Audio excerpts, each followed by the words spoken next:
Fala pessoal, hoje estamos aqui com mais um episódio do Icemcast e hoje a gente está com um assunto muito legal. Eu tenho certeza que você já ouviu falar alguma coisa sobre tricologia. Tricologia é um assunto, né, muito comentado hoje pelo transplante capilar, que ganhou muita fama hoje dentro dos tratamentos na medicina. E hoje a gente está com um especialista aqui, um tricologista, o Dr. Décio. Muito obrigado pela presença, Dr. Décio. Obrigado, eu que agradeço aí o convite e poder participar aqui desse bate-papo e falar um pouquinho sobre cabelo. Um assunto que todos os homens perdem um pouquinho do cabelo. Não só homens, né? Mulheres também, né? Mulheres também, com certeza. A gente está aí reciclando todo momento. Mas explica um pouquinho para o pessoal o que é a tricologia, porque antes era mais o dermatologista que fazia essa parte realmente de cuidados do cabelo, ele ainda é. Qual que é a diferença realmente da tricologia para o dermatologista? Existe alguma diferença? Bom, na verdade, assim, a tricologia, de fato,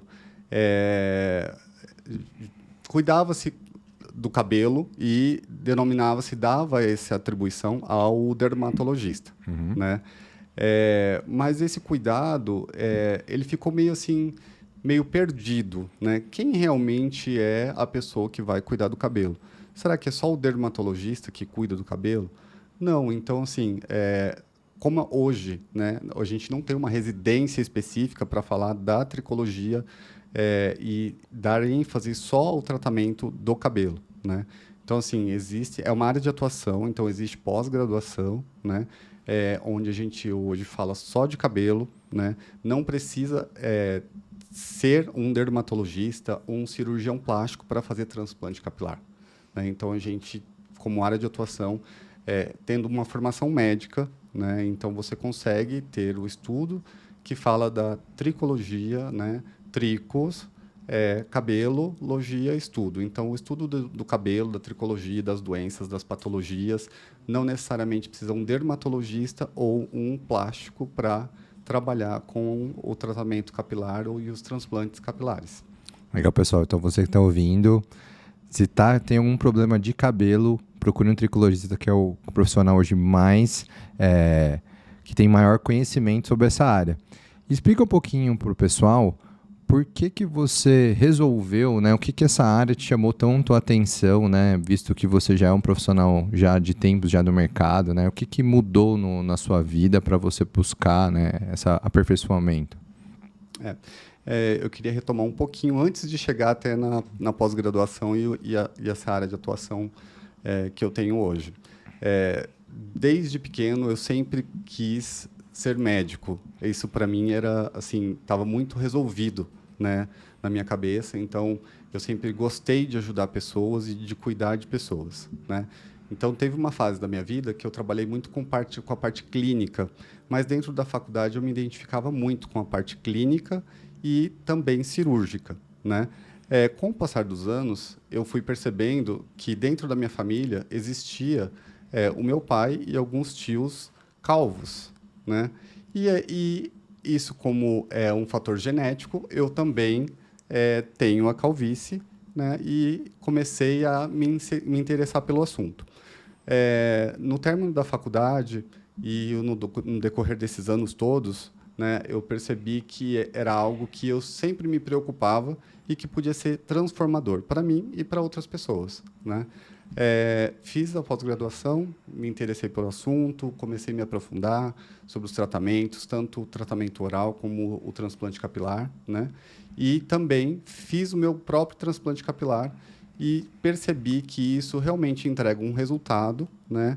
De fato, isso é transformador, isso muda a vida de qualquer pessoa, né? Então, assim, é muito comum a gente estar na rua e perceber as pessoas, às vezes, usando um boné, né, porque quer esconder aquela calvície ou tem vergonha, né? Então, assim, eu acho que, de fato, rejuvenesce a pessoa, traz melhora de autoestima, traz beleza. Então, eu percebi que isso realmente entregava e que isso poderia ajudar as pessoas que sofrem com o mesmo problema que o meu. Então, para mim, foi, assim, muito, muito modificador, assim, foi foi uma coisa que mudou a minha vida e eu percebi que eu consigo também ajudar as outras pessoas, como médico, a se transformarem, a mudar as suas vidas e ter uma autoestima muito melhor. Então, para você que está de casa ouvindo, né, a calvície não é uma condição que tem que ser para sempre, né? Se você tem realmente esse fator genético, né, dentro da sua família e existe uma grande possibilidade de também você desenvolver a calvície, né? Hoje não precisa mais ser um fator determinante, né? Tem tratamentos com um tricologista que pode te ajudar bastante a ter uma melhora realmente da sua qualidade de vida, porque eu sempre falo que a estética, ela entrega muito mais do que só a aparência, né? Ela entrega outras coisas, como um ganho de autoconfiança, né? E isso muda realmente a vida das pessoas, né? E nós médicos estamos aqui para ajudar vocês a ter uma vida melhor, né? Uma vida com mais qualidade, com né? certeza. A calvície é uma condição, né? Eu costumo brincar e costumo falar, assim, ninguém vai morrer de cabelo, mas a gente pode e tem opção de tratar, né? Então, assim, tanto clinicamente como de forma cirúrgica, que é um procedimento que a gente dispõe, né, hoje no mercado, para a gente entregar um resultado estético e melhorar, de fato, a condição, né, estética do paciente, trazendo uma melhora de autoestima, trazendo uma melhora, rejuvenescer, né, o paciente, né? Então, tem muito paciente que tem vergonha, que não se expõe, usa boné. Isso, às vezes, atrapalha no trabalho, vida social. Então, por vergonha mesmo, sabe? Então, assim, essa condição genética a gente não tem condição, não, a gente não muda ainda hoje. Mas a gente tem muito a oferecer com os tratamentos que atualmente a gente dispõe no mercado. E, pessoal, para você que consome hoje, realmente acompanha o Icemcast e vê que todos os nossos profissionais da Uicense estamos muito preocupados com você, não só com doenças que podem causar uma alteração realmente que pode te levar a uma doença, a uma morte, ao óbito, e sim em patologias que podem mudar a sua vida para ter uma melhora de uma qualidade de vida acima da média. Então, o Dr. Décio chegou para completar nosso time para trazer essa vida nova a pessoas que sofrem de algum problema capilar. Muito obrigado por por ficar com a gente aqui na Uicense. Eu que agradeço. Para mim, fico super lisonjeado, né? Essa parceria aí com a Essência, a Clínica Montresor. Eu acho que isso vai agregar bastante aos nossos pacientes, né? Nós estamos aqui por eles, né? E queremos dar o melhor para eles, tanto no tratamento clínico como na parte estética. Então, Décio, fala para o pessoal que a gente acabou citando um pouquinho sobre a calvície, que acho que é um assunto que a gente tem que falar bastante, né? Que talvez seja o assunto mais polêmico ou talvez mais procurado dentro da tricologia. Mas fala para o pessoal quais outros problemas que a gente pode ter com relação a essa parte do cabelo, assim. Quais são os outros problemas que você também trata? De fato, a alopecia androgenética, que é a famosa calvície, ela parece assim que impera, às vezes, no consultório, sabe? As pessoas procuram muito com esse diagnóstico. Mas a gente tem diversos outros diagnósticos, né? Então, assim, vamos pensar que a mulher também tem a calvície, né, de padrão feminino. Vamos pensar do eflúvio telógeno, muito comentado atualmente por conta do Covid, né? É um insulto, né, agudo, né, uma manifestação aguda que a pessoa sofre naquele momento, e aí o ciclo do cabelo ele se altera rapidamente e aí ele solta, né, o cabelo mais facilmente, porque ele precisa o organismo precisa de reserva, né, para combater aquele momento e aquele insulto agudo que está sofrendo, um processo inflamatório sistêmico. Uhum. Então, o cabelo, como ele não é vital para a vida, mas ele é importante para a nossa aparência, e isso é o que as pessoas querem, né? O eflúvio telógeno agudo, ele tem essa queda capilar, né? Então, assim, qualquer doença aguda, principalmente Covid, que foi o que a gente viu agora nos últimos anos com a pandemia, então isso ficou muito evidente nos consultórios. Quase não se falava dessa patologia, né? Fora essa, tem outras também, alopecia areata, focal, ou ou generalizada. A gente tem a frontal fibrosante, que é uma outra patologia também que está se conhecendo muito agora, né? A gente tem falado bastante dessa patologia, porque o diagnóstico dela é muito importante quando a gente vai fazer a indicação de transplante capilar, né? Se a gente fizer transplante capilar de um paciente que tem a frontal fibrosante, né, que também causa uma queda do cabelo, provocando uma cicatrização do couro cabeludo, quando a gente transplanta esse cabelo, ele também tem um risco de perda depois, futuramente. Então, o diagnóstico é super importante e assim, vale frisar e ressaltar que é sempre importante buscar a ajuda de um profissional capacitado e qualificado para fazer esse acompanhamento. Pessoal, estão vários diagnósticos, né, que a gente observa aí na parte da queda de cabelo e que tem que realmente ter uma consulta de um especialista para que você consiga fazer esse diagnóstico mais preciso, né? Sim, a gente vai fazer um diagnóstico clínico, né? Um diagnóstico direto com exames, por exemplo, fazer uma tricoscopia é super importante para a gente avaliar o couro cabeludo, para a gente avaliar a haste do cabelo. Então, isso é imprescindível para que a gente chegue num diagnóstico adequado, né, e faça um tratamento direcionado também de forma adequada.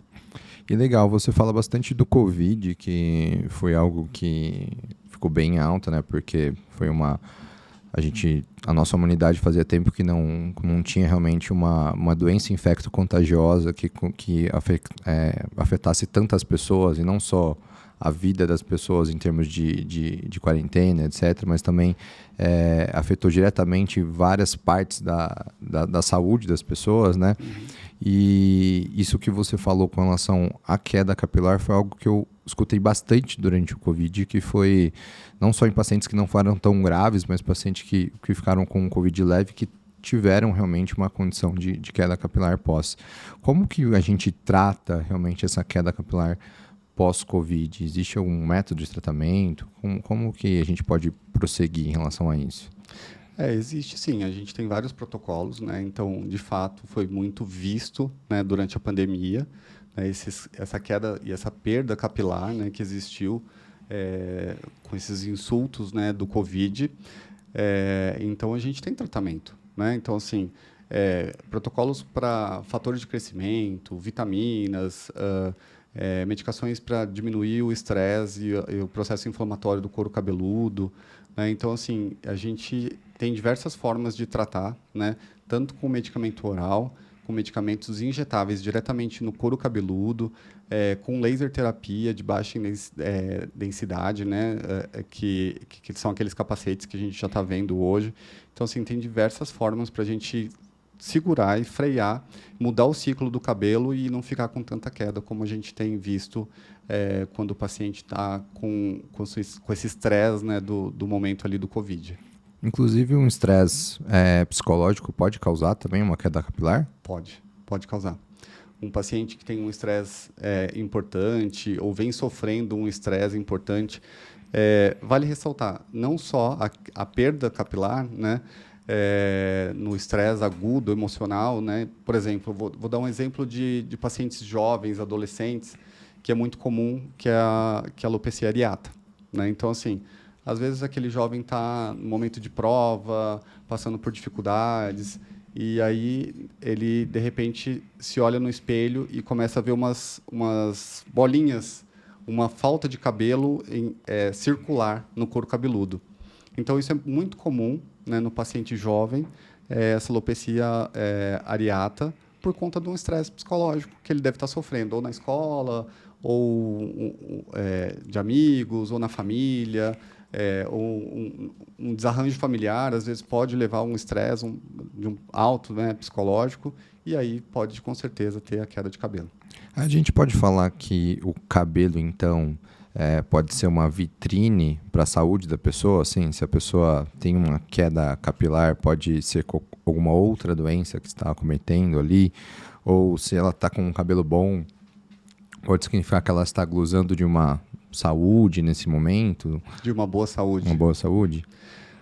Olha, existem situações que a gente pode dizer aqui. Por exemplo, eu muitas vezes diagnostiquei outras patologias com a queda do cabelo, né? Então, assim, paciente com estresse, um estado emocional muito abalado, vai ter uma queda de cabelo. Paciente com queixa de queda de cabelo, principalmente mulher, por exemplo, eu peço os exames clínicos e, de repente, eu encontro um hipotiroidismo. Então, o hipotiroidismo ele vai ter essas alterações e vai derrubar cabelo, né? Uma paciente que... vamos falar de um paciente num pós-operatório cirúrgico, um paciente obeso que fez uma cirurgia bariátrica. E aí ele tem que fazer uma reposição de vitaminas. Sim. Quando ele não faz essa reposição de vitaminas, a gente vai ter essa perda capilar, vai ter queda de cabelo, né? Paciente mulher que tem uma dismenorreia, tem um quadro intenso, né, de sangramento, ou então uma anemia ferropriva, né, vai ter perda de cabelo, né? Então, muitas vezes, o paciente vem se queixando com uma queda de cabelo. Quando a gente vai investigar clinicamente, a gente começa a achar alterações sistêmicas. Tanto é que na minha anamnese, quando eu vou realmente no paciente do consultório, essa parte de queda capilar e alterações de pele está sempre dentro das minhas perguntas ali, para saber se realmente existe alguma outra condição clínica que pode realmente afetar, né, essa parte capilar. E como você, né, às vezes os pacientes vêm com essa queixa primeiro e não conseguem observar as outras, realmente tem que fazer uma triagem, né? Porque eu acho que imagina você fazer um transplante capilar num paciente que está com hipotireoidismo. Não vou conseguir. Eu tenho que controlar primeiro essa patologia. É uma patologia crônica, né? Não vai deixar de existir, mas eu tenho que controlar. Se eu não tiver controle dessa patologia, eu costumo falar que a gente, às vezes, trata por exclusão, né? Então, assim, eu primeiro compenso toda a parte clínica do paciente, né? E entendo se aquela queda do cabelo foi só por conta dessa patologia que estava completamente descompensada e aí ele teve uma melhora, né? Sim. Ou o diagnóstico é uma alopecia androgenética e a gente está falando de uma condição genética, não só de um momento agudo ou uma patologia descompensada que a gente precisa tratar. Então, a gente fala na anamnese de um todo. A gente quer saber da saúde do paciente como um todo. A gente tem preocupação até com uma desbiose, né? Então, assim, vamos nos preocupar também até com a parte intestinal do paciente. Isso é muito importante. A gente está falando de uma microbiota, não só intestinal, mas existe uma microbiota capilar. Então, isso é super importante para a gente ter uma saúde capilar, né, adequada. Então, assim, a gente tem que pensar na atividade física, no bem-estar do paciente, na alimentação, uma boa noite de sono, se o paciente está estressado ou não, se ele faz uso regular da medicação específica para uma alopecia androgenética, se for o caso. Se for um hipotiroidismo, está compensado esse hipotiroidismo, a gente vai ter que compensar, a gente vai ter que tratar, a gente vai ter que dar hormônio para esse paciente. A levotiroxina é o medicamento que a gente mais usa para tratar o hipotiroidismo, né? Mas como efeito colateral de um hipotiroidismo não compensado, uma das causas pode ser a queda capilar. Legal, isso vai de encontro realmente com o que eu pratico. Porque acho que não faz sentido, né, você tratar a queixa, e sim você investigar o porquê da queixa, né? Exatamente. Senão, Esse é o grande diferencial, né? Eu acho que, assim, quando a gente... eu penso um pouco assim... eu penso em mim. Vamos olhar aqui para mim. Quando eu vou à busca de um tratamento, à busca de um médico, eu gostaria que a pessoa olhasse individualmente para mim e entendesse quais são os meus problemas de fato, né? Então, eu quero me aprofundar num tratamento clínico, né, numa anamnese mais a fundo, e não olhar só a ponta do iceberg. Eu quero mergulhar lá embaixo e entender exatamente o que essa pessoa precisa, né? Tem muitos pacientes que, às vezes, eu faço um outro diagnóstico, como eu comentei, através da queixa capilar. Né? Então, assim, olhar só para o cabelo, ele é bonito, ele traz estética, ele rejuvenesce, ele dá elegância para a mulher, para o homem. Isso é histórico, se a gente pensar, né, lá na época, né, do rei e rainha, você pode assim, fazer uma retrospectiva na sua cabeça e imaginar. Né? Até tem, acho que recentemente não, faz um tempo que passou, tinha uma novela que chamava-se Que Rei Sou Eu. Não conheço, hein? Eu tô por fora das novelas. Você não ainda, lembra, né? Mas é só para puxar um pouco aí de história. E aí, durante a trama, durante o desenrolar, você percebia muito todo mundo assim, com aquelas perucas, com aquele verdade. cabelo bonito, né? Você vai no museu hoje, Tem aquelas peruconas, tem aqueles quadros bonitos, você vê o rei e rainha, aqueles cabelos suntuosos, perucas e tudo mais, porque isso sempre faz parte da sociedade. O cabelo tem uma importância muito grande. Tanto que eles praticam isso em novelas e tudo mais, e outras coisas, como filme, né? Vamos pensar aí na Rapunzel, vamos pensar aí no Sansão. Muito se falava, né, que A força vinha a do cabelo. força vem do cabelo. Então, tem muita história por trás. E aí faz total sentido, né? De falar que uma boa saúde goza de um cabelo bonito, né? Exato, exatamente. Né? E se a gente falar hoje dos tratamentos que a gente tem disponível, não só para queda de cabelo, mas também como tratamento de oleosidade excessiva, caspa, o que a gente tem hoje de tratamentos fora realmente só para queda de cabelo que a tricologia pode oferecer? Olha, tratamento a gente tem alguns, né? Então, vamos falar assim, alopecia androgenética, né? A gente tem hoje no Brasil, né, o minoxidil, que antes a gente não tinha esse medicamento. Tem os inibidores androgenéticos, que é o finasterida, dutasterida, né? Isso para os homens. Só para acho que o pessoal tem curiosidade. O que o minoxidil faz? Porque ele pode ser usado tanto no passar no cabelo quanto tomar isso, né?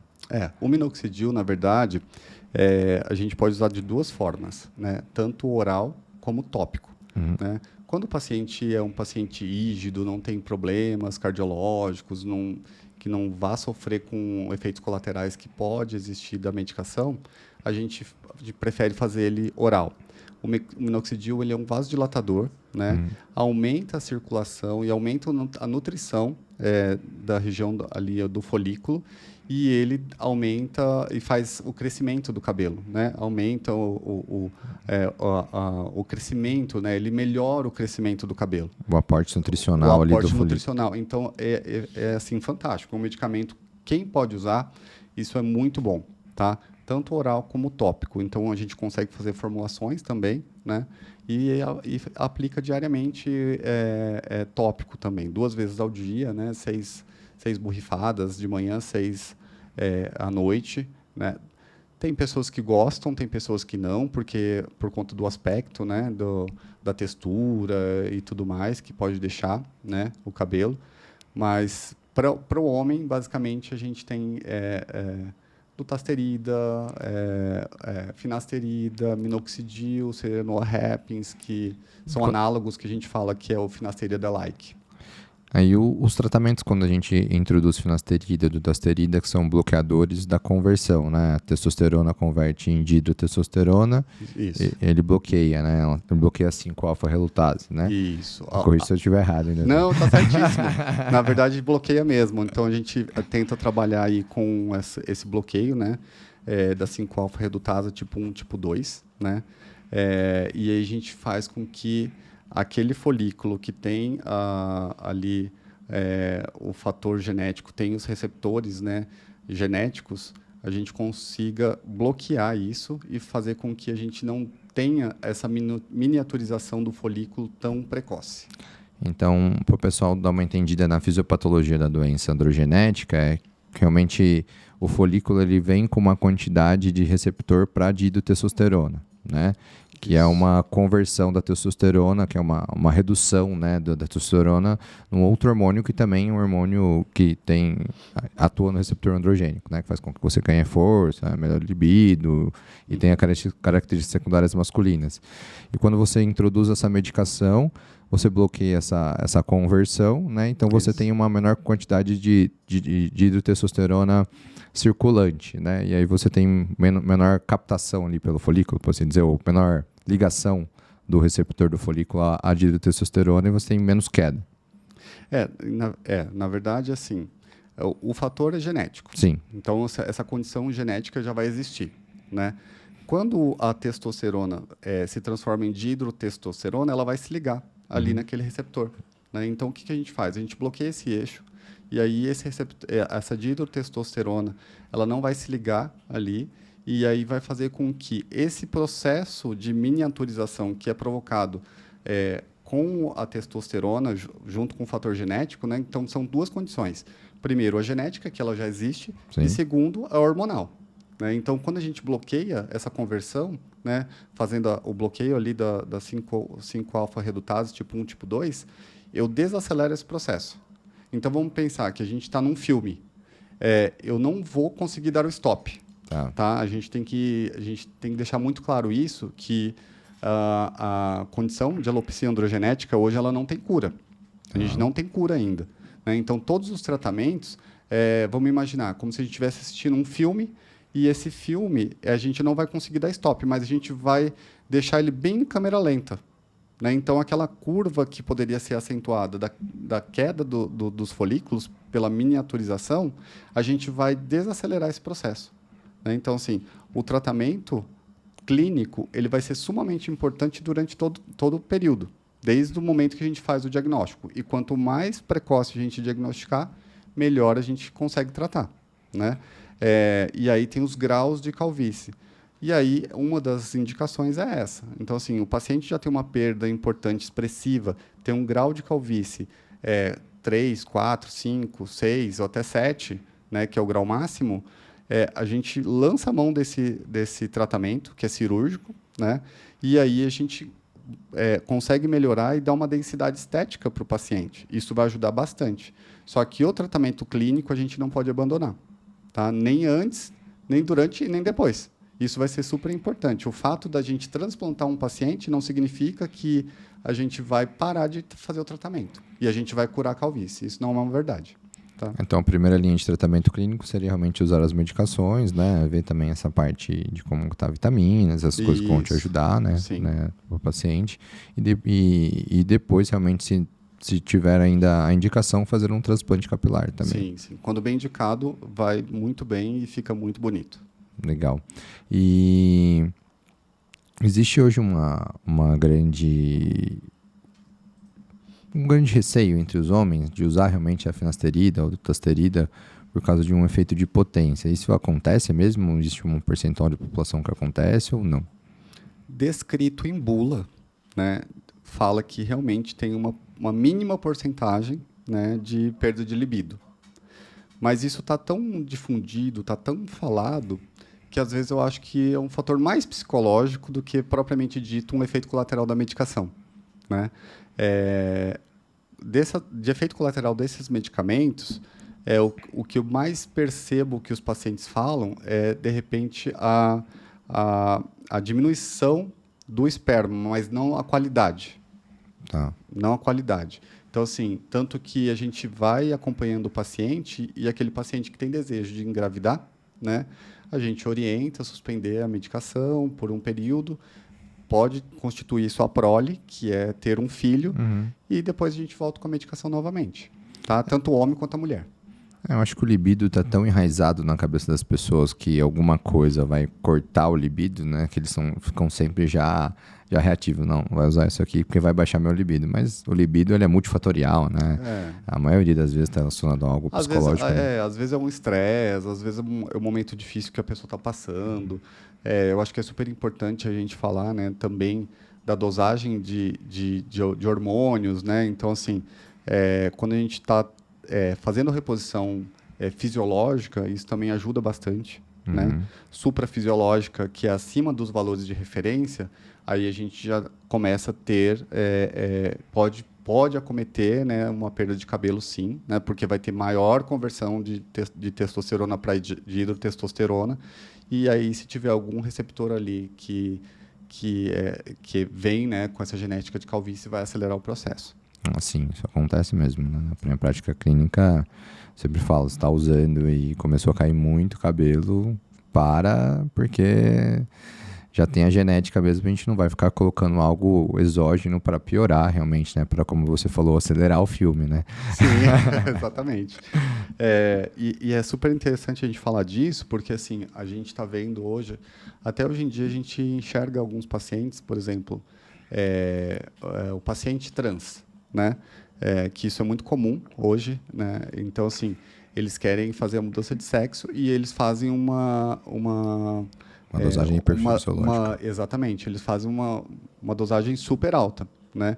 Só que quando esse paciente estava ali quietinho, não estava jogando muita testosterona para dentro do corpo, não se notava, né? Poderia até ter uma perda capilar, porque a mulher também tem testosterona, né? Sim. Só que em doses muito mais baixas, muito menor. Então, não se notava muito a presença de uma calvície, por exemplo. Mas ela tem um fator genético que é da calvície androgenético feminino. Uhum. E aí você começa a colocar testosterona ali dentro, e aí, nessa transformação, eu já vi pacientes com a mudança de sexo fazendo transplante capilar. Porque ficou totalmente calvo com o grau de calvície masculino. 5, 6, 7. Então, assim, acelerou um processo por conta do hormônio que foi administrado, e aí teve que se fazer transplante. A gente já estava falando um pouquinho dos tratamentos, né, para a parte da calvície, e eu vi você falar algumas vezes que existem graus de calvície. Como que são analisados esses graus, assim? Olha, a gente tem uma escala, né? Então, o grau 1, por exemplo, é quando o homem começa a perceber aquelas mínimas entradas na região frontal, né? Então, aqui na região da hairline, que a gente chama, é essa linha da frente do cabelo. Uhum. Então, começa a entrar, isso já é um grau 1 de calvície, né? Então, eu tenho já? Tem um grau 1 aí, ó. A gente vai ter que fazer um transplante aí já. Então, assim, o grau a gente vai percebendo e a gente vai avaliando. Quando o paciente começa a se incomodar, geralmente ele já está aí num grau 3, 4, que as entradas vão ficando mais perceptíveis, né? A região da coroa, aquela região aqui atrás, Sim. Isso, aqui atrás, Uhum. ela também vai ficando mais rarefeito, né? E com o tempo elas vão se confluindo e elas vão se encontrando. Então, quando a gente percebe aquele paciente que não tem nenhuma entrada, não tem o topete do cabelo, e a gente enxerga toda a coroa, ele já está no grau 7. Tá. Né? Então, assim, isso a gente vai avaliando na escala, mas o paciente às vezes se incomoda quando ele percebe assim, eu quero fazer um transplante. Ele já está num grau 3, 4. Então vai unindo aqui e une com a coroa lá atrás. Isso. Vai tendo as entradas, a região da hairline vai entrando, vai tendo aqui já um aparecimento de rarefação na parte da coroa, né? E aí elas vão se encontrando aqui em cima, na parte do topete, nesse scalp médio que a gente chama. Então, assim, esse é um padrão, né, de distribuição e que vai acometendo. Na mulher é um pouco diferente. A mulher não perde a região da hairline. Ela não perde muito, não tem as entradas. Mas ela vai perdendo aqui o meio do cabelo. Nessa região aqui do topete, aqui do scalp médio, ela vai começando a perceber a rarefação dos cabelos e vai ficando uma clareira. Vai ficando assim, muito rarefeito. Ela fica com a frente, né, e aqui no meio perde. Isso, a gente consegue e começa a perceber e visualizar o couro cabeludo. E o folículo bem fino, né, rarefeito, que vai perdendo. Então, quando a pessoa já começou a perceber isso, se ela procurar o tricologista, ela tem uma chance maior de, talvez até, fazer um tratamento clínico que seja mais efetivo? Com certeza. Quanto mais cedo a gente fizer o diagnóstico, mais rápido a gente introduz o tratamento e não vai ter essa perda importante que a gente, às vezes, percebe em alguns pacientes, né? Ou não tiveram acesso à informação, ou não trataram por algum motivo, alguma coisa aconteceu no meio do caminho e o paciente foi deixando, e às vezes tem paciente que não se incomoda.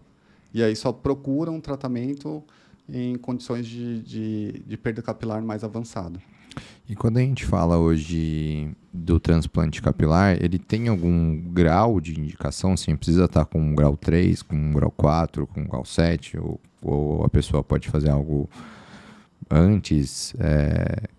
Explica um pouquinho para o pessoal com relação a essas indicações de transplante. Indicação do transplante capilar é assim, primeiro a gente tem que ter o diagnóstico correto. Tá. Né? Se a gente tiver esse diagnóstico correto, a gente vai avaliar o paciente e entender o que esse paciente espera com um transplante capilar. Né? Eu gosto de falar que o tratamento clínico ele é primordial. Então, assim, eu vou te dar um exemplo quando a gente vai transplantar uma árvore. O que a gente faz primeiro? A gente faz o adubo da terra, a gente prepara a terra para depois a gente fazer o transplante dessa árvore. Tá. Eu costumo dizer, eu faço essa analogia no transplante capilar porque é bem isso. Eu primeiro, às vezes, trato clinicamente o paciente, né? Eu preparo tanto a área doadora como a área receptora para depois fazer esse transplante. Né? Então, assim, tem paciente que quer fazer cirurgia com grau 1, grau 2, às vezes é mais perceptível quando está uma calvície mais notória, incomoda, vai para a piscina, vai para a praia, tem que usar boné porque o sol bate direto, machuca o couro cabeludo, incomoda, no frio também. Né? Então, os pacientes às vezes se incomodam nessa fase. Outros pacientes não, querem realmente manter o seu cabelo e já procura, né, um transplante capilar. Meio preventivo, assim, por assim dizer. Preventivo. Mas eu sempre acho que, assim, tendo uma boa indicação, isso vai muito bem.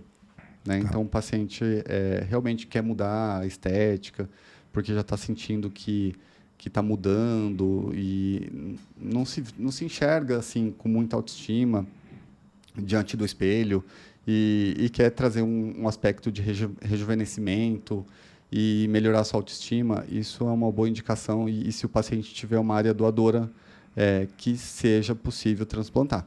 Né? Porque não adianta ter o desejo se não tiver uma área doadora satisfatória. Como que é isso de você? Como que você avalia hoje essa área doadora e assim, o quanto essa área doadora pode influenciar no resultado realmente do transplante?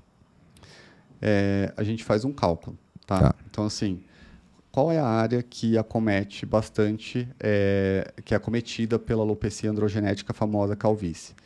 É a região da entrada, né, da hairline, o scalp médio, que é o topo da cabeça, e a região da coroa. Essas são as regiões que levam à genética da calvície. Da onde a gente tira o folículo, da onde a gente tira o cabelo para fazer o transplante? A gente tira da região lateral e posterior. Tá? E também a gente fala de body hair, que é a retirada de folículos da barba e do corpo, quando tem uma área doadora escassa ou não é tão satisfatória. Então, se a gente pensar que o volume total de cabelo que a gente tem na cabeça, 60% está nessa área que sofre de calvície, vai ser impossível a gente retirar todos os folículos da área doadora para cobrir essa área onde falta. Uhum. Mas a gente faz um cálculo, porque assim, eu também preciso manter folículos na área doadora. Porque da onde eu retirar o folículo, não vai nascer mais. Né? Então, assim, a gente faz um cálculo estimado, entende o grau de calvície desse paciente, por isso que é importante o tratamento clínico, né? Para a gente também melhorar a área doadora. Né? E se for uma calvície muito extensa, de repente a gente precisa fazer a retirada de pelos do corpo. Então, a gente vai pensar em pacientes que têm condições e têm isso, a gente vai pensar, então, retirada de folículos, de pelos do tórax e da barba, que a gente chama de body hair. Para complementar esse volume estético, essa densidade estética que a gente consegue trazer com o transplante capilar. Legal. Então, é muito importante pensar realmente nessa área doadora para ter um transplante de qualidade. Senão, realmente, você não vai conseguir cobrir pela área acometida pela calvície, sempre ser maior que a área doadora. Sim, exatamente. Então, assim, é sempre importante a gente começar, antes do transplante, tratar essa área doadora e a área receptora. A gente consegue uma melhora expressiva e importante, principalmente na área da coroa. Tá? Com o tratamento clínico, repila bastante, melhora bastante. Então, às vezes, eu não preciso transplantar toda a extensão de calvície. Eu posso fazer a hairline, o recesso temporal, posso fazer a região do scalp médio, que é o topo da cabeça, e isso já vai dar uma grande diferença para o paciente. Quando você olha a pessoa, você olha de frente, você não olha por trás, você não está olhando já lá aquela coroa que o paciente tem, entendeu?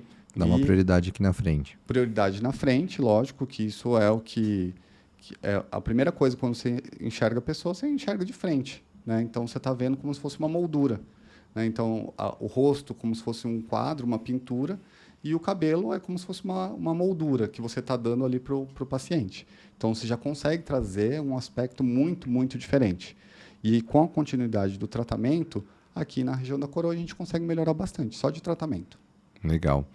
E essa parte do body hair que você citou, é algum tipo de técnica nova com relação a essa parte do transplante? É uma novidade? Não? Já utiliza há bastante tempo? Como é que é? Então, para o transplante, tem duas técnicas, que é a FUT, né, que é aquela técnica mais antiga, que a gente fazia a retirada mesmo, né, da parte do tecido aqui, fazia um corte. Fazer um corte? Fazia um corte e tirava, né, uma parte, né, do tecido ali da região da nuca, né, região occipital, e aí fazia a separação dos folículos para fazer o transplante. Então, lapidava-se, né, todos os folículos, preparava e fazia o transplante. Isso ainda usa, mas não é a principal indicação hoje em dia. A gente usa agora que é a FUE, né, que é a extração folicular de unidade folicular. Né? Tá. Então, faz extração de um folículo por folículo. Né? Então, assim, isso traz um grau de densidade e um aspecto de naturalidade muito maior do que a técnica anterior. Então, para o corpo, a gente também utiliza a mesma coisa. Então, aqui na barba, tem transplante de barba também. Né? É? Então, assim, tem uma falha, a gente consegue corrigir. Então, faz o transplante de barba. Então, aquele paciente que tem muita barba, principalmente essa parte aqui de baixo, a gente costuma... Quem tem barba? Você tem barba, eu também deixo. A gente costuma fazer aqui essa parte de baixo.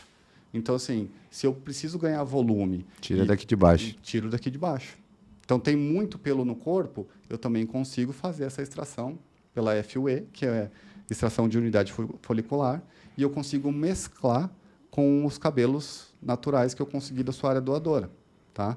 Então, e o cabelo ele se adapta muito bem. Então, eu faço essa mistura, né? Sempre priorizando aqui do meio da cabeça para trás, porque é só para dar densidade. Né? Então, assim, aí se você me perguntar, e como vai ser a textura do cabelo depois? Depois de um tempo se adapta e vai ficar com o cabelo normal. Normal. Legal. Então, o pessoal tá vendo que tem várias técnicas novas, né? Eu já vi muito... Os pacientes falaram que tinha que ir para a Turquia para fazer o transplante. Era por causa de técnica que a gente não dominava ou realmente por causa de algum outro motivo, assim? Na verdade, assim, eu acho que assim, isso foi muito mais difundido fora, né, inicialmente. Né? Ficou essa fama que na Turquia é o melhor transplante do mundo, né? Mas a gente tem assim um serviço de muita qualidade aqui no Brasil. Né? As técnicas são iguais, tá. Né? Então assim não tem nada diferente, né? A gente se falava é lâmina de safira, a gente também tem a lâmina de safira aqui, né? Tem todas as mesmas técnicas. A gente está num mundo globalizado, então assim é muito fácil a gente de repente, ainda mais agora com a pandemia, ficou muito mais fácil a gente participar de congressos, mesmo à distância, estudos online. Então acesso à informação a gente tem bastante. Então, assim, eu costumo falar que nós, aqui no Brasil, hoje, não deixamos nada a desejar com o transplante fora do Brasil. Europa, Estados Unidos, Canadá, Austrália, qualquer outro lugar que praticam o transplante capilar é a mesma técnica. É a técnica FUE. E aí eu estou para dizer que tem vários pacientes que são de fora do Brasil e eles sempre preferem realmente fazer os tratamentos aqui, que eles falam que a qualidade realmente do corpo clínico do Brasil é superior ali em vários pontos, né? Não só no transplante, mas Sim. como a saúde como um todo, né? Então, assim, eu tenho visto bastante gente que vem, inclusive, assim, ó, recentemente eu tive um paciente que ele é brasileiro, né, mas mora em Londres e assim, ele teve o primeiro transplante dele, ele fez na Turquia e ele não gostou e não achou satisfatório o resultado, Uhum. né? E, e ele me procurou, né, para fazer um segundo transplante, né? E aí eu queria aproveitar e falar não só do transplante, mas também falar das contraindicações, que às vezes a gente contraindica, né? Então o paciente vem com uma expectativa muito alta de transplantar e vai ter aquela densidade muito grande e quer bastante cabelo, né? Só que a gente tem que posicionar e entender se isso é possível entregar para o paciente. E aí, por que eu estou falando isso? Porque esse paciente estava aqui no Brasil, né? E aí passou em consulta conosco, e aí eu comecei a avaliar o paciente e vi que realmente ele já tinha uma área doadora escassa, porque possivelmente no primeiro transplante utilizaram o máximo de folículos possível. Então, assim, eu já consegui enxergar ali na área doadora dele falhas, né, de excesso de extração. Uhum. Então, eu não conseguiria trabalhar com esse paciente, fazer um segundo transplante e diminuir a hairline como ele queria, porque ele não tinha área doadora, né? E isso foi muito frustrante para ele, porque eu mostrei para ele que realmente a gente não ia conseguir atingir o objetivo e atingir a satisfação que ele gostaria de ter, que era diminuir a hairline e dar bastante volume, né? Porque ele tinha também, na área doadora, a, o fio com um aspecto de genética de alopecia androgenética. Então, Nossa. até na área doadora existia esse receptor. E ele não tratava clinicamente. Então, assim, foi muito difícil inicialmente, né, com esse paciente e realmente eu contraindiquei porque não ia ter um resultado satisfatório. Então, pessoal, cuidem da sua área doadora e façam os procedimentos com os médicos do Brasil. Não fica inventando de ir para a Turquia, não, que aqui a gente tem a mesma técnica e com certeza superior, porque os nossos médicos são melhores. E hoje, mulheres também procuram hoje o transplante, fora realmente o que a gente acabou citando, realmente dos transgêneros, existe essa procura também ou não? Tem essa procura. O transplante para a mulher não é tão comum como para o homem, tá? Mas vamos pensar. Inúmeras mulheres, às vezes, têm uma alopécia de tração. Então, sabe aquela mulher que adora puxar o cabelo, prender tudo para trás e puxa bastante? Forte, assim. Bem forte, faz aquele rabo de cavalo. E isso, com o tempo, pode ter uma alopécia de tração. Então, ela começa a ter um avanço da testa. Isso vai aumentando, vai aumentando, vai aumentando. Às vezes, ela não tem alopecia androgenética, mas ela tem uma testa muito desproporcional aos 3/3 da face. Então, isso é comum. Às vezes, a mulher nos procurar para a gente avaliar se tem condições de reduzir, de reduzir a frente, ali, a testa, né? Melhorar a estética frontal. Melhorar a estética frontal, a hairline dela. Então, tem mulher que procura bastante. Não só o transplante capilar, como também transplante de sobrancelhas. Sério? Nossa. Sobrancelha também se transplanta bastante. É super comum a mulher perder, né, a cauda da sobrancelha ou ter bem ralinha. Então, ela vai lá e faz a pigmentação, né? A minha mãe tem pouca, hein? Acho que eu vou marcar uma consulta já com ela para você fazer um transplante de sobrancelha nela, que ela pinta lá. Ela disse que quando era jovem, tirava-se muito e deixava a sobrancelha fininha, né? Então, isso é uma fase, né, que ela passou por essa fase. Então, assim, o design de sobrancelha, às vezes era mais grosso, às vezes mais fino, e aí tirava-se bastante. E aí, com o tempo, pode ser que exista essa perda mesmo, e aí fica mais rarefeito. E aí a mulher tem necessidade de fazer a micropigmentação. Isso tem bastante, né? Bem famoso. Isso é bem difundido e elas fazem bastante. Então, agora, a gente, com a mesma técnica, que é a técnica FUE, que para o transplante, a gente consegue fazer e reconstituir a parte de sobrancelha, e aí a mulher vai ter de volta a sua sobrancelha e não necessariamente tem que ficar fazendo a micropigmentação. Nossa, que legal. Isso eu não sabia, uma novidade aí, pessoal. Mulherada que está acompanhando aí, indica para amiga que está gastando rios de dinheiro aí na micropigmentação, às vezes não está ficando bom, né? Experimenta o transplante. E aí vai ser um tratamento mais definitivo, né? Não vai precisar ficar fazendo sempre, né? A única coisa que, assim, é o cuidado vai ser sempre, né? Elas sempre vão cuidar.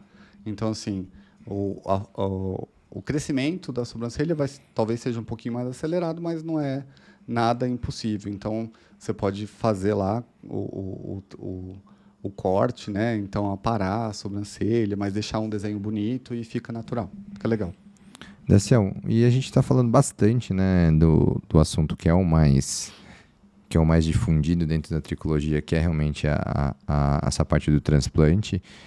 Mas todo mundo fala, é caro hoje um transplante? Como é que é dessa parte hoje? Como que você vê o tratamento em relação ao que ele gera de valor para o paciente? Como que você veria essa relação hoje? Olha, essa é uma pergunta que sempre me fazem, né? E eu costumo dizer assim, que tipo de valor que a gente está falando? A gente está falando de um valor financeiro, né, que o paciente vai gastar para fazer um transplante, ou a gente está falando de outros valores, né? Então, se a gente pensar que a gente está gastando para o nosso bem-estar, para a nossa melhora de autoestima, para a nossa melhora de imagem, você acha que isso tem algum valor? Você acha que a gente tem limite de teto para gastar com o nosso bem-estar? Né? Então, assim, a gente tem que pensar que o transplante capilar, ele não vai trazer só... ele não vai onerar o paciente no aspecto financeiro. Para mim, eu acho que isso é o menor dos custos que o paciente pode ter. Né? Então, assim, não posso dizer assim, vai ser barato, é um procedimento barato. Não, mas vamos pensar que cada paciente é único. Né? Não existe transplante capilar igual em pessoas diferentes. Isso não existe. Então, eu falo que 50% é técnica e 50% é arte. Né? Então, assim, isso tem um valor agregado. Não só um custo de valor monetário, mas um valor no qual a pessoa se percebe. Assim, eu mereço melhorar a minha autoestima, eu mereço melhorar a minha qualidade de vida, o meu visual. Então, esse valor, eu acho que é muito mais importante, né, quando a gente entrega e faz a transformação visual dessa pessoa, do que o valor monetário. Né? Então, assim, a gente percebe que o paciente que tem mais recurso, ele pode até pagar à vista. O paciente que não tem tanto recurso, tem inúmeros pacientes, eles juntam dinheiro e falam, é o meu sonho. É o meu sonho. Então, a mesma coisa que comprar um carro. Às vezes, a pessoa tem um sonho, junta dinheiro, vai lá e compra aquele carro dos sonhos. Né? Então, essa transformação também é como se fosse um sonho para a pessoa. Por isso que o nosso trabalho, um trabalho diferenciado, para ter uma entrega e um resultado legal. Lógico que tem vários fatores, né, aí no meio do caminho para a gente entregar um bom resultado, mas eu acho que esse valor monetário não é o mais importante, porque isso se divide, se junta dinheiro, o paciente espera mais um pouco, mas a transformação que traz, o valor que traz, né, num aspecto pessoal para a pessoa, que eu acho que é o mais importante. Você falou uma coisa que eu achei muito interessante, que as pessoas acabam vendo muito essa parte do valor financeiro, né? Às vezes a gente acaba criando métodos de transformar como se fosse uma linha de produção mesmo, né? O transplante, né? Uhum. Mas o que você falou que realmente 50% é arte, eu acho que não existe valor para arte, né? É um valor intangível, né? Então, e o resultado final, quando vem um resultado ótimo, né? O paciente vai ficar tão agradecido que não vai ligar nem pelo valor que foi investido, porque ele vai ganhar vários outros, ou vai ganhar muito mais dinheiro depois com a melhora ali de posicionamento, né? Com certeza ele vai trabalhar melhor, vai abrir outras oportunidades, melhor estética, né? Melhor autoestima. Isso é um ganho que às vezes não tem valor, não tem dinheiro que pague. E a gente fala hoje, como que a gente falou bastante da preparação ali, das horas duradouras e tudo mais. Mas o paciente decidiu, né, que tem uma indicação realmente de transplante, você indicou, houve todo esse trabalho pré ali, transplante. Como que é esse trabalho ali durante a realização do transplante, no pós? Existe um tempo que eu vejo muitas pessoas que raspam o cabelo, e depois que cai o cabelo, que eu ouvi falar, eu não sei, sinceramente, eu sou leigo no assunto. Conta um pouquinho pro pessoal que eu também vou aprender junto. Não, isso é muito comum, assim, o paciente, às vezes, ele fica um pouco ansioso de saber do processo e como tudo vai acontecer, né? Sim. Então, para os homens, a gente costuma raspar a cabeça mesmo, para a gente fazer a extração, né, da área doadora. Então, tem todo um planejamento, a gente faz a marcação, né, antes da cirurgia, a gente faz as medições, mostra, o paciente participa de todo esse processo, você gosta, acha que está legal dessa altura, então, tudo isso o paciente também participa do processo. Tá? Quando a gente está ali dentro da clínica, no ato cirúrgico, então, assim, é um processo demorado. Né? Então, assim, imagina você extrair folículo por folículo, né? Vamos pensar aí 3.500 unidades foliculares. Mas cada unidade folicular, às vezes é única, às vezes vem duas, às vezes vem três.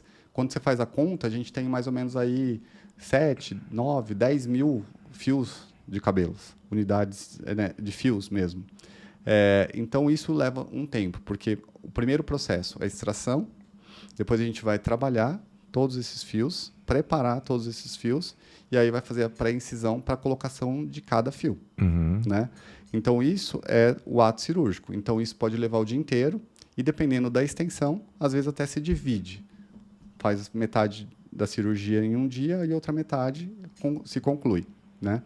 No pós-operatório, a gente já vai acompanhar direto. Né? Então, assim, é importante que o paciente volte para a gente fazer a primeira lavagem, né? Para a gente explicar como que vai ser, né, as lavagens e orientar sobre esse pós-operatório, que é muito importante. Né? Explica para o pessoal o que são essas lavagens. A lavagem de cabelo normal. Tá. Né? Então, assim, aonde a gente retirou, a gente vai fazer uma lavagem normal, só que aonde a gente colocou e implantou imediatamente, a gente não pode ter uma lavagem normal. Então, é uma lavagem como se a gente tivesse aquela espuminha, né? Então, assim, a gente já tem aquele spray de shampoo que já vem com aquela espuminha, então você coloca e dá aqueles tapinhas. Por quê? Não pode esfregar. Porque se você esfregar, passar a unha ou coçar ali, você vai tirar aquele folículo que a gente implantou.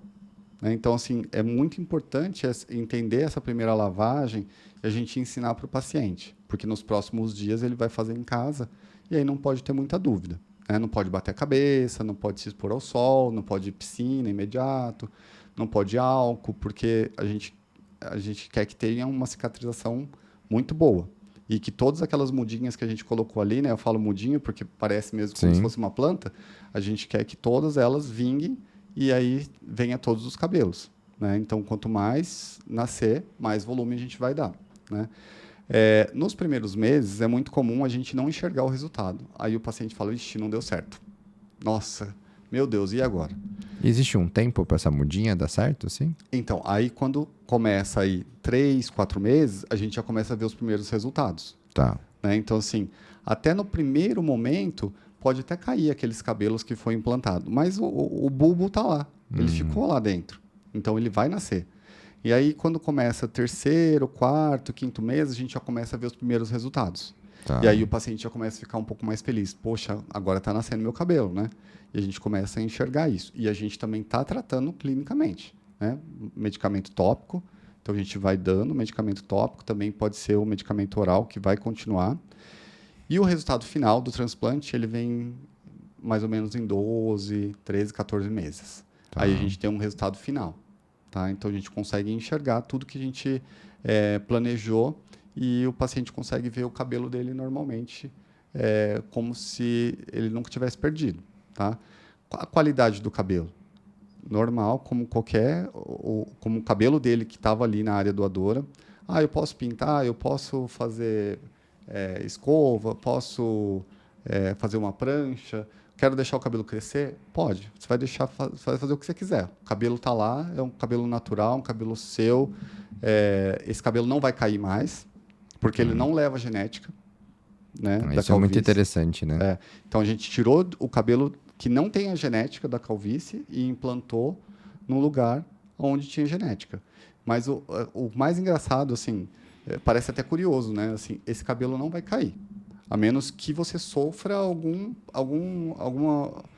outra coisa no futuro, né? Vamos pensar, transplantei um paciente, mas sei lá, num futuro que teve uma doença grave, teve um câncer, precisou fazer químio, rádio, pode ser que caia o cabelo, né? Uma desnutrição grave, alguma doença sistêmica mesmo, né? Que pode acontecer com qualquer pessoa. Sim. Né? Mas aquele cabelo transplantado que não leva a genética da calvície, ele não vai cair mais.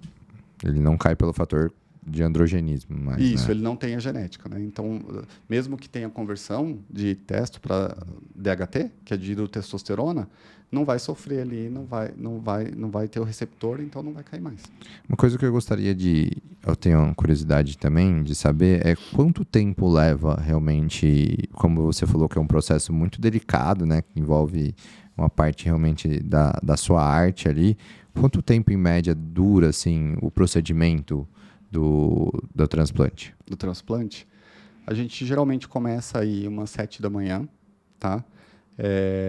E aí, possivelmente, aí no finalzinho da tarde, começo da noite, vai o dia inteiro. Nossa. É um dia inteiro a gente trabalhando em cima do paciente, sabe? E assim, isso é muito importante frisar, porque assim, a gente prioriza assim, uma cirurgia por dia, feita por mim, médico, pela equipe. Então, eu gosto de falar e frisar isso, porque assim, eu estou dando toda a minha atenção, né? Todo o meu conhecimento e tudo que eu posso assim para o paciente, porque aquele ali é o momento dele. É uma experiência única que ele está passando. Às vezes é um sonho, às vezes é uma transformação que ele pensa de uma vida toda. Então, assim, aquele momento é único e a gente entrega o melhor que a gente pode para o paciente. Então, assim, cirurgia é sempre uma por dia, não mais que isso. Legal. E uma outra coisa que eu gostaria de saber também, vocês usam qual tipo de sedação, analgesia? Existe algum tipo de sedação durante o procedimento? Existe, sim. Tem a sedação oral, né? Com bloqueios tópicos, né? Então, a gente faz o ring block. Então, a gente usa os medicamentos para que o paciente não tenha essa dor excessiva, que não sofra com dor, né? Uhum. Quando o paciente é rígido, a gente consegue fazer até na clínica. A gente faz muito transplante na clínica. Não tem nenhuma patologia, comorbidade prévia.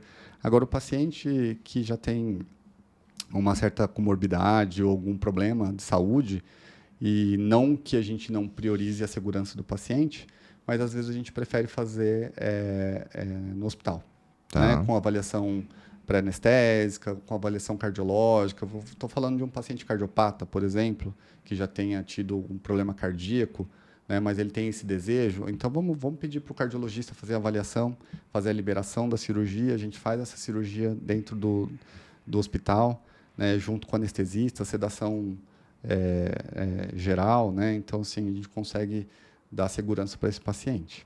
Até pelo trauma cirúrgico no pós-operatório ali mesmo, né?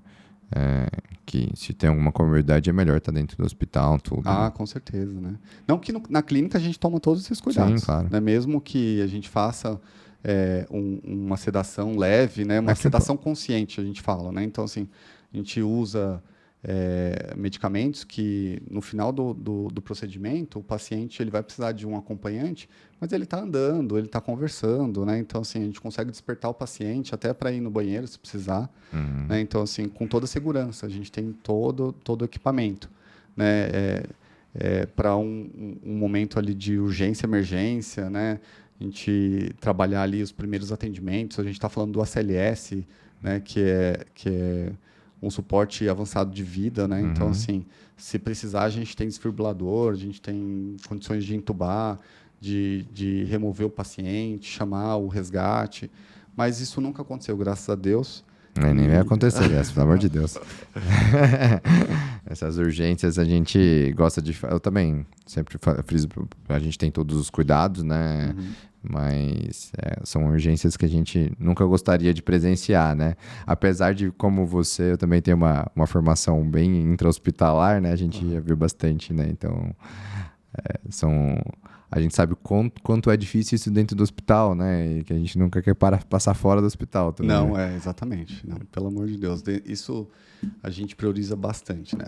Lógico que fatalidades acontecem. Claro. Mas a gente nunca teve, né? Então, assim, mas a gente está sempre preparado para isso, né? Se um dia acontecer e a gente não quer que aconteça. Então procurem, pessoal, sempre clínicas realmente que tem todo esse suporte, né? Afinal, existem... o valor, às vezes, investido num transplante pode ser por causa realmente que você tem toda uma estrutura que dê segurança para esse paciente, né? Então, isso é muito importante, né? Não busque o valor, né, financeiro, e sim realmente toda a estrutura que você vai ter. Dessa, então, a gente falou bastante, né, sobre a sua especialidade, sobre as patologias que você consegue tratar e também sobre o assunto de hoje, que é o transplante capilar. Eu acredito que todo mundo de casa tenha absorvido bastante conteúdo de você, eu absorvi bastante conteúdo, obrigado pela presença. E você quer deixar algum recadinho para o pessoal que está escutando? Às vezes ele procurar o seu Instagram, alguma rede social sua para o pessoal te procurar? Léo, eu fico super feliz, lisonjeado de ter esse espaço e essa oportunidade, né, de falar um pouquinho do meu trabalho e trazer para as pessoas, né, tirar um pouco de dúvidas, né, sobre o tema, né, que está muito falado ultimamente, né? E assim, o que eu queria deixar e mostrar e falar para as pessoas é que, assim, procure sempre um profissional capacitado, gabaritado, que tenha conhecimento sobre o assunto, né? Porque a gente está falando de pessoas, está falando de indivíduos, está falando de autoestima, a gente está falando de um pouco de estética, não só de patologia, né? Então, assim, procure as pessoas que realmente tenham conhecimento sobre o assunto, que eu acho que vai ficar um pouco mais fácil e vai entregar um resultado melhor, né? Não prometendo resultado, mas eu acho que, assim, quando a gente se propõe a fazer alguma coisa que a gente gosta, eu costumo falar que a gente não trabalha, a gente está brincando, né? A gente está se divertindo ali. Então é isso. Eu queria deixar esse recado para as pessoas, né, procurarem as clínicas, a clínica, né, adequada, com um profissional adequado, que se sinta confortável e tenha empatia entre os dois, né? Esse é o primeiro recado. E aí também posso deixar meu Instagram, né, que é Dr. Décio Montresor. As pessoas podem acompanhar o trabalho, né, e saber um pouquinho do que a gente faz, do que a gente gosta de fazer, do que a gente gosta de trabalhar. Legal. Muito obrigado, Décio. Obrigado a você que acompanhou esse podcast até o final. A proposta do Stencast é sempre trazer para vocês, né, de uma maneira muito tranquila, o que a medicina tem de melhor e o que a gente tem de melhores tratamentos hoje dentro da nossa clínica. Então, muito obrigado. Espero que vocês tenham gostado e até o próximo episódio.